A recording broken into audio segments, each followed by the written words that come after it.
네, 정치권의 시선과 반응은 엇갈리고 있습니다.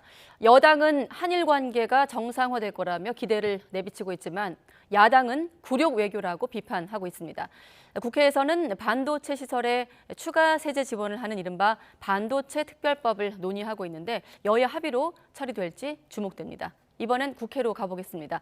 조성호 기자. 네, 국회입니다. 네, 한일 정상회담을 앞두고 여야 신경전이 가속화하고 있네요. 네, 오늘 오전 김기현 대표와 주호영 원내대표 등 국민의힘 지도부도 경기도 성남시 서울공항에서 출국하는 윤석열 대통령을 배웅했습니다. 여당은 윤 대통령의 이번 방일에 대해 양국 간 신뢰 관계를 회복하고 새로운 미래로 가기 위해 한일 정상이 만나는 것은 상당한 의미가 있다고 평가했습니다.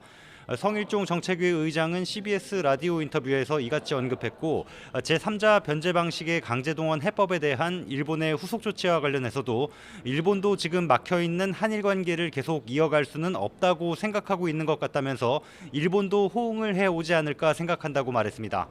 그러면서 우선 수출 규제 해제를 포함한 후속 조치들이 정상회담 이후 실무적으로 진전될 거라고 내다봤습니다. 성 정책위 의장 인터뷰 내용 들어보시죠. 또 다른 선언이 나온다고 하기보다는 그 신뢰를 더 돈독히 다지고 그리고 앞으로 미래에 대한 이야기가 정상회담으로서 양국 정상들이 기자회견을 통해서 나오지 않을까 생각을 합니다. 민주당 박홍근 원내대표는 윤 대통령이 이번 방일을 통해서 강제동원 피해자에 대한 일본 정부의 진심 어린 사과와 진전된 해법을 반드시 끌어내야 한다고 요구했습니다.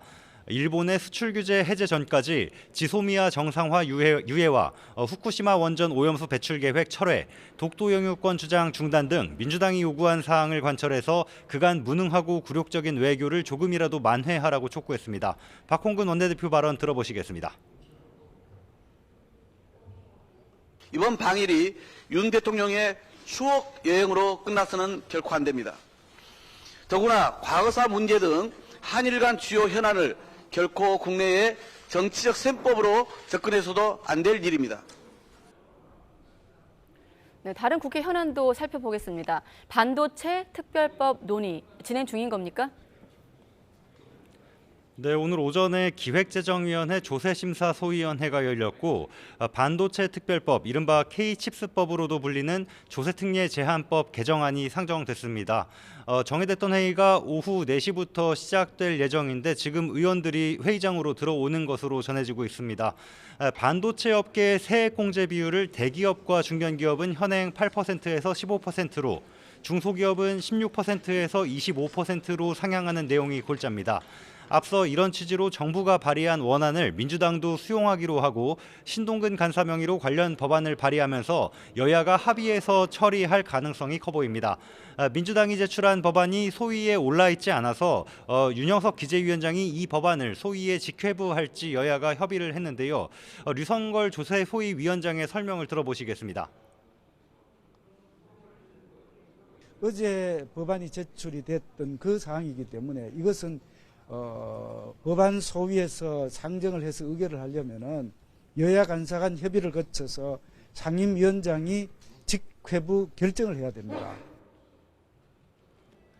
이런 과정을 거쳐서 소위에 직회부된다고 하더라도 민주당은 기존 반도체와 2차 전지, 백신, 디스플레이 외에 수소 관련 산업과 미래 자동차 분야도 세액 공제 혜택 업종으로 지정하자고 요구하고 있는데 회의가 속개되면 품목 확대 여부도 논의가 이루어질 걸로 보입니다.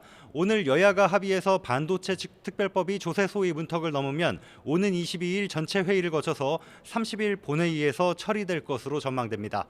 지금까지 국회에서 YTN 조성호입니다.